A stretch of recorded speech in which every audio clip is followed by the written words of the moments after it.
realizar no Castro de Toriz, no concello de Silleda, e digo volver porque hai xusto un ano que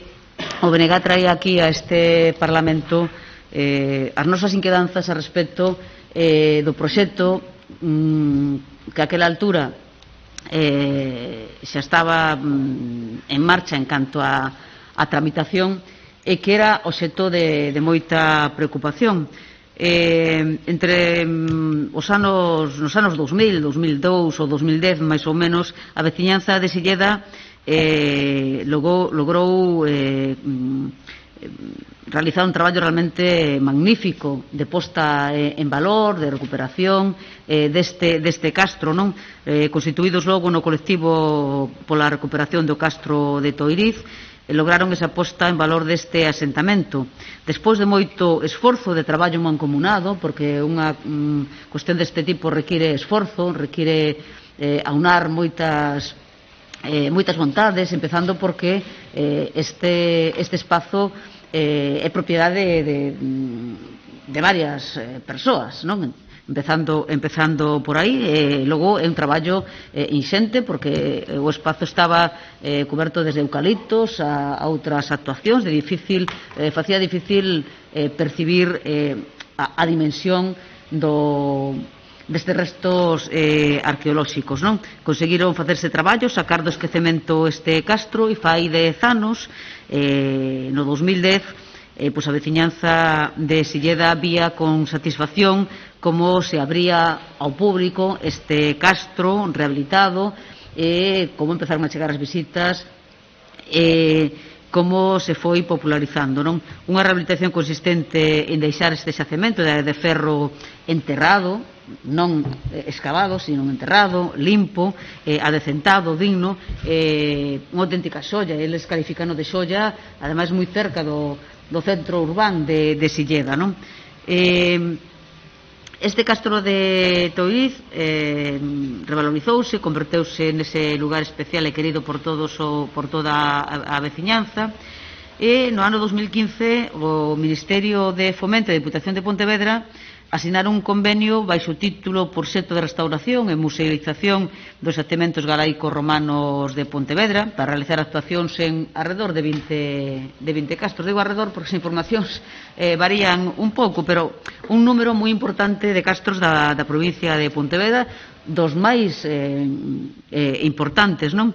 Estando entre eles este castro de Touriz, Silleda, o Castro Alobre de Vilagarcía e o da Subida en Marín, os da primeira fase, que é nos que se están executando en este momento. Este proxecto do Castro de Touriz foi cuestionado desde o minuto cero, foi cuestionado desde o primer momento, tanto por diferentes colectivos que manifestaron que non correspondía co que eles consideraban que debía ser o mantemento deste espazo, que era unha actuación agresiva e que non vían que lle aportara valor, non? E tamén polo BNG, que efectivamente no ano 2019 trasladamos a preocupación e o desacordo a este Parlamento e tamén a demanda de que se actuara na remodelación deste proxecto e que non fora tan agresivo. Motivo desta discrepancia, desta desacordo, pois discrepancia respecto da actuación que se pretendía levar a cabo, con un concepto enfoque co que non coincidimos, igual que non coincide nin a veciñanza, nin este colectivo, nin moitos expertos do mundo da arqueoloxía e similares que logo ven unha actuación máis que acorde co entorno, unha urbanización, unha actuación diseñada desde parámetros que, dende logo, pouco teñen a ver ca nosa realidade, empezando porque a empresa non é de Galiza, podía non ser de Galiza, pero, dende logo, é evidente que é un concepto urbano e que non respecta as peculiaridades, non? En este caso había a construción dun aparcamento que afectaba ao foxo, obras de pavimentación de camiños, paneis de sinalización e información moi sobredimensionados, a instalación de bancos de aceiro corten, mesas, iluminación, bloques de pedra serrada, toda unha serie de elementos que, de logo, pouco teñen a ver con a conservación e o mantemento un espazo destas características, non? Unhas obras con un impacto máis que evidente, polo que estou a decir, con instalacións de bloques de pedra serrada, con estruturas metálicas, con ancladas en zapatas de formigón. A primeira pregunta, señora directora xeral, é que vostede nese ano 2019, o 26 de novembro, estuvo aquí e, bueno, máis ou menos dixo que o proxecto que se tiña presentado, que tiñan pedido modificacións, que tiña que facer adaptacións, que faltaba valoración arqueolóxica, que debía diminuirse o número de elementos que acabo de decir, que a supresión de trazas fotoluminescentes que debían eliminarse, que tiñan que ter un carácter reversible, que se caso os camiños tiñan que ser compactados, pero tiña que ser responder a esa reversibilidade, e que lle faltaba o tema do control arqueolóxico, e que sinceramente, escoitando a súa intervención, quedaron dúbidas, non? Porque no momento dado dixo que estaba autorizado e, por outro lado, dixo que lle fixeran estas consideracións, co cal se supón que se ten que facer unhas consideracións, a autorización non debe ser. Dixo que tiña un control previo e un control posterior a realización das obras. O que non temos nada claro é que control previo se realizou e se estas consideracións que se lle fixeron cando menos no papel as realizaron, porque naquela altura o diputado que veo aquí a preguntar, que foi Luís Bará, ensinoulle o proxecto tal como fora presentado para a execución, e ali mantíñense todos eses elementos, non? Digo todo isto porque, de logo, todo indica co que se está realizando en este momento no Castro de Toriz que non se fixo ninguna desas modificacións que vostede dixo que había que facer porque eran tremendamente agresivas. E non se fixeron, e as probas están aí á vista. Señora Martínez, non? De logo, no BNG estamos tremendamente preocupados porque este tipo de actuación, onde se ven as zapatas, onde se ve o formigón, onde había 60 buracos para facer asentamentos do material urbano que se este facendo nun xacemento como o Castro de Toiriz, non? Eu supoño que vostede é coñecedora, pero igual os membros da comisión non. Estamos falando das zapatas de formigón. Estas son importantes, pero as enclaves para poñer o resto realmente son tremendamente numerosas. Material de construción puro e duro, como é o formigón. E estes, pois, son imaxes de outro que é o da subida en Marín, que, de logo, encollen o corazón, non? Encollen o corazón que se poida facer nun Castro unha actuación deste tipo, non? Que se poida creer que estes son os materiais axeitados para un proxecto de preservación e conservación de enclaves tan importantes para o noso país como son os Castros. De logo, no BNG parécenos que isto non responde ao título, pero máis que ao título non responde ao obxectivo, non? Entón, a primeira pregunta que cabría facerse, señora directora xeral, é se estas actuacións cumpren ca legislación tanto de Galiza como na do Estado en materia de protección de patrimonio cultural, se cumplen ca normativa que establece o decreto 199/1997, que regula a actividade arqueolóxica de Galiza, e que establece, primeiro, que estes proxectos deben ir asinados por un arqueólogo ou arqueóloga. A información que temos e non conseguimos outra, xa lle digo que imos a pedir de novo todo o expediente, non aparece asinado por arqueólogos, si por un arquitecto, que logo incumpliría esa legislación. Si eses traballos iniciados responden e se fixeron modificacións, se lle fixeron indicacións para que fixeran esas modificacións, porque dende logo creemos que estas imaxes que lle acabo de mostrar non responden a unha obra de restauración e museización de xacementos. Vaya rematando, señora Prada. Remato, presidenta. De logo, hai unha fortísima oposición a como se está executando este proxecto. Xa había previa recollida de sinaturas, petición a UNESCO, posicións de de profesionais, como lle dixen, da veciñanza, porque consideran que, dende logo, isto non é unha restauración, é unha actividade tremendamente agresiva, e que de levarse a cabo podría significar a destrucción. Neste momento hai afectación arqueolóxica, direi yo logo, vostede sabe que hai afectación arqueolóxica, en parte destas cimentacións chegouse aos muros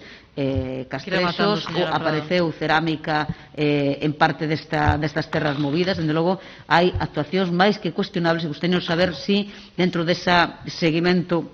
da restauración tiñen a obriga de, en canto houbera algún destes elementos, poñelo en coñecemento, si o fixeron. De momento nada máis e moitas grazas. Presidente, bo día a todas e todos. Certamente sobre esta cuestión xa estivemos o ano pasado, e agora o que me gustaría é facer un pequeno esquema de toda a tramitación que levou consigo e que se está levando con respecto á execución e ás diferentes fases no desenvolvemento deste proxecto. Si é certo que en maio do 2019 a Dirección Xeral autoriza o documento de proxecto de execución da primeira fase de restauración e musealización dos xacementos, proxecto promovido polo Ministerio de Fomento, co cumprimento de que deberan de presentar con carácter previo ás obras un proxecto de control e seguimento arqueolóxico das obras contempladas no proxecto e que conleven remoción de terras ou que afecten ao subsolo. Así mesmo, co obxecto de garantir unha idónea adecuación das obras previstas aos resultados das actuacións arqueolóxicas, se terá en conta que pode ser necesario ter que modificar o proxecto de obra de cara a non afección posible a restos arqueolóxicos. Seguidamente, no ano 2020, en xullo, a propia Dirección autoriza o proxecto de control arqueolóxico do castro baixo a dirección dun arqueólogo e tendo en conta sempre as seguintes condicións específicas que se impoñen directamente dende a Dirección Xeral. Quedan excluídas da autorización todas aquelas parcelas das que non conste autorización expresa dos propietarios. A execución do proxecto terá que ter en conta as especificacións e condicións contidas na resolución previa de maio de 2019 e concretamente se especifica que todas estas actuacións que se vayan a levar a cabo no xacemento arqueolóxico deberán ser totalmente reversibles e non deberán afectar en ningún momento aos restos arqueolóxicos producindo posible destrucción. Así mesmo, os movementos de terra previstos no xacemento, ao igual que a retirada do mobiliario existente, realizarase con medios manuais e baixo un estricto control arqueolóxico. Estas remocións reducirásen ao mínimo imprescindible sen afectar a restos arqueolóxicos. De apareceren estes restos arqueolóxicos, deberá informarse a maior brevedade posible a Dirección Xeral para que se adopten aquelas medidas protectoras e correctoras oportunas no caso de afección a restos arqueolóxicos e poderá ser necesaria a realización de outras intervencións, ben de sondaxes, de escavación ou incluso de modificación de proxecto cando estes podan afectar a restos arqueolóxicos. En agosto do ano 20 comunícase á Dirección Xeral o inicio dos traballos de control da escavación manual realizado e en novembro do ano 20 preséntase na Dirección Xeral un informe preliminar sobre o proxecto de control arqueolóxico onde se describe a programación de traballos, a formulación e metodoloxía e a descripción das actuacións que se van a realizar no castro. En concreto, indícase as seguintes cuestións: a abertura e instalación das cimentacións dos elementos informativos das picas a través de escavación manual das bases e onde foron detectados elementos pétreos que podían formar parte das estruturas arqueolóxicas. Estes foron tapados e protegidos con xeotextil e unha capa de áridos e terra ata a superficie orixinal. A abertura e creación da Caixa do sector norte do camiño perimetral executado sen detectar restos arqueolóxicos. A abertura manual de todas as cimentacións dos apoios dos bancos a instalar no recinto con apertura manual dos buracos para os apoios. Nestes buracos foron instaladas zapatas de formigón, coa excepción de os buracos onde foron detectados estruturas arqueolóxicas que foron previamente protegidos con xeotextil, depósito de áridos e terra para a instalación de ditas bases. Con motivo destes traballos e deste informe que se recibiu na Dirección Xeral, por parte dos técnicos da Dirección Xeral se realizou unha visita o día 17 de novembro, estando presentes os arqueólogos encargados e responsables da Dirección, así como membros da Corporación Municipal do Concello de Silleda e técnicos, en concreto tamén o arqueólogo da Deputación de Pontevedra. Durante a visita foron informados dos traballos que se estaban a realizar e así mesmo se fai unha comprobación in situ por parte dos técnicos en relación a todas as actuacións e en concreto en relación coas cimentacións dos bancos metálicos, en donde se comproba que están abertos os buracos na súa totalidade, colocadas as bases, e que a fin de comprobar o estado dos posibles restos arqueolóxicos que poideran aparecer, procedeuse a levantar as diferentes bases de formigón, comprobando que, que eran totalmente reversible a súa instalación e que baixo a mesma se atopaba unha capa de árido, de terra e de xeotextil a fin de conseguir a protección de as posibles estruturas arqueolóxicas.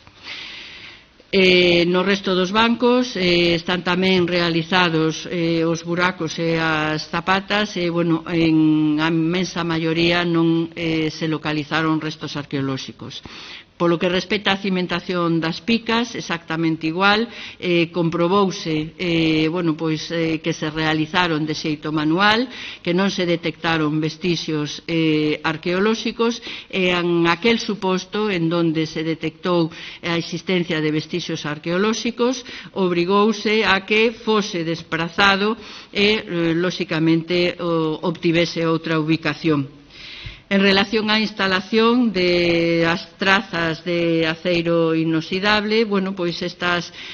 o apoio é inferior, o apoio é totalmente reversible e na actualidade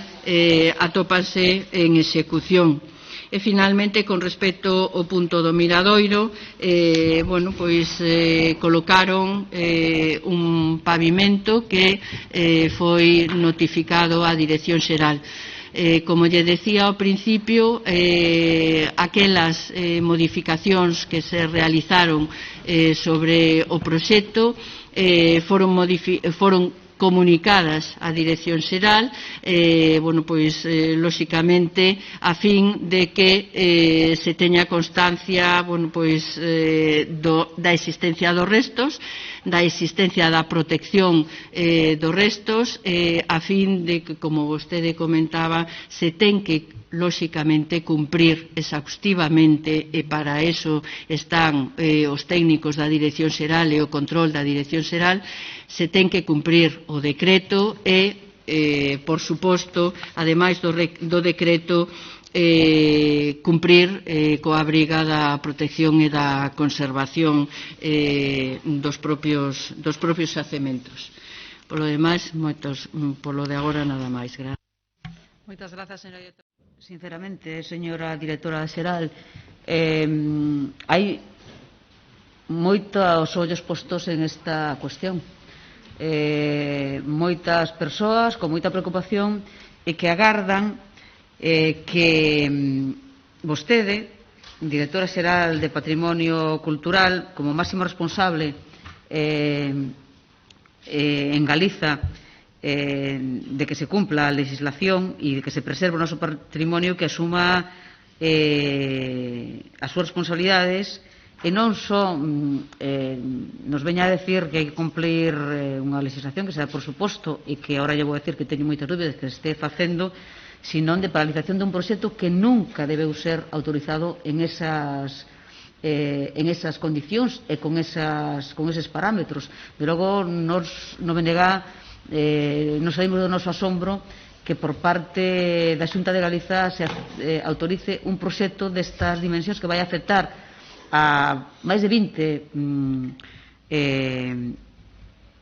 castros da provincia de Pontevedra. Estamos falando da primeira fase, estamos falando en concreto de de Toiriz, pero que de levarse a cabo, de logo creemos que é unha auténtica aberración. Unha aberración que ademais de aprobarse así, sentaría un precedente de dimensións incalculables. Un precedente de dimensións incalculables porque, corríxame se me equivoco, nunca desde a Xunta de Galiza se lle autorizou ningún proxecto destas características, nin a un concello, nin a ninguna outra actuación, nada desta agresividade parecido. A pregunta sigue estando aí no aire: por que se está dando para diante un proxecto destas dimensións con este nivel de afectación e con este rechazo prácticamente masivo de prácticamente todos os expertos, as expertas na materia e da veciñanza, non? Co cal, eu o primeiro que lle pido é que paralice estas actuacións e obriga a rectificar estes proxectos, porque están levándose a cabo en contra da vontade prácticamente de todo o mundo. Demandamos a inmediata paralización desta obra, que se reconsidere o proxecto desde unha perspectiva en logo respetuosa coa conservación, que teña como obxecto o estudo e posta en valor do patrimonio arqueolóxico, pero en logo non é así. Este programa de destrucción sistemática de castros na provincia de Pontevedra, en concreto de Touriz, pois é obxecto de moitísima preocupación. Preocúpanos, señora directora xeral, que o control arqueolóxico, por exemplo, que ten que ser exhaustivo e in situ, entre as obras que están realizando de xeito simultáneo, as este facendo a mesma persoa, co cal, dende logo, teóricamente é imposible, non? É imposible que unha única persoa, que foi a que vostedes autorizaron, unha única persoa poida estar facendo o control de tres xacementos que se están executando, de tres actuacións que están executando á vez, co cal, de logo, parece xa unha cuestión manifesta. Gustaríame que está en condicións de facilitarnos esas autorizacións, as autorizacións para realizar a cabo estes proxectos, en que condición, realmente, con que tipo de consideracións se fixeron esas actuacións e se están cumplindo esas actuacións, porque entre as que se lle marca, por exemplo, eu teño aquí unha delas, di que de aparecer en restos arqueolóxicos deberán informar a maior brevidade posible. Topáronse facendo as zapatas co muro castrexo, que non sepamos, non foi posto en coñecemento esa actuación, sino que se intentou encubrir o tema para poder seguir adiante coa obra. Apareceron restos de cerámica de,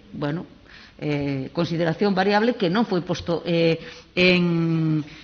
coñecemento. É dicir, todo isto foi obxecto de sanción e de obrigación de modificación do proxecto para non seguir por esta senda. Eu, dende logo, señora directora xeral, demándolle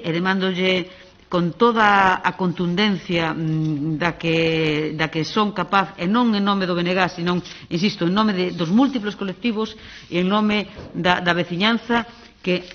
isto non son actuacións sustentables nin acordes co noso patrimonio. Isto non pode ser, non podemos permitir que o noso país se encha de castros uniformizadores, urbanizados, onde dará igual visitar un que estarán visitados todos, desde parámetros, de logo, que non son os parámetros do noso país, feitos por empresas que simplemente poden facer un proxecto para aquí como poden facer para Almería, e que significarían un auténtico desastre. Están a significar, falo en pasado ou en futuro, pero en realidade teño que falar en presente, están a significar. Estas actuacións non poden ser posibles en castros do noso país. Teñen que paralizar esta actuación, teñen que empezar polo de Toiriz, porque é o que está máis avanzado, pero o da Subirá en Marín igual, o do Castralobre igual, E isto, dende logo, non é necesario este tipo de actuacións agresivas, invasivas e que deturpan por completo o que é a conservación dun castro das características dos castros do noso país. Solicito encarecidamente que paralice e que estes proxectos, dende logo, se remodelen para que sexan acordes co que debe ser obras de conservación e museización de castros en Galiza. Gracias, señora Prado. Para responder, ten a palabra a señora Martínez Inso, 5 minutos tamén. Vale, moitísimas grazas. Concordo con vostede que evidentemente non se pode permitir nin consentir unha destrucción dun xacemento arqueolóxico. Non hai ningún problema en que se podan revisar as autorizacións levadas a cabo por parte da Dirección Xeral. En concreto, na autorización que se facía en maio, a que fíxense a referencia na primeira intervención, certamente nesa autorización se condicionaba absolutamente todas as actuacións a que se tivese a autorización correspondente por parte dos propietarios, que a execución fose totalmente reversible, que non supuxese ningún dano aos restos arqueolóxicos e que todas as intervencións se levasen a cabo de forma manual, precisamente para evitar calquer posible destrozo no que son os restos arqueolóxicos. Certamente, como vostede di, tamén exixíamos no que é a resolución emitida por parte da Dirección Xeral que se puxese inmediatamente coñecemento da Dirección Xeral aquelas aparicións de restos arqueolóxicos, precisamente para evitar que calquer actuación por parte deles supuxese unha deturpación e que se adoptasen todas as medidas necesarias para a protección e a conservación deses restos que, por eso, foi realizada a visita o 11 de novembro por parte dos técnicos da Dirección Xeral, precisamente para constatar que naqueles buracos en donde existía, se había chegado ao que a estructura de resto arqueolóxico, que eses estaban cumprimentando as exixencias de protección necesaria a través de xeotextil, áridos e terra, para evitar o que é a posible destrucción. Tamén lle quero comentar que precisamente a visita técnica que se realizou por parte da propia Dirección Xeral e dos seus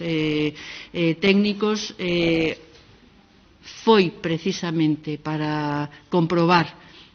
cal era a situación existente e, a partir dese momento, ver o que comentaba vostede, se é necesario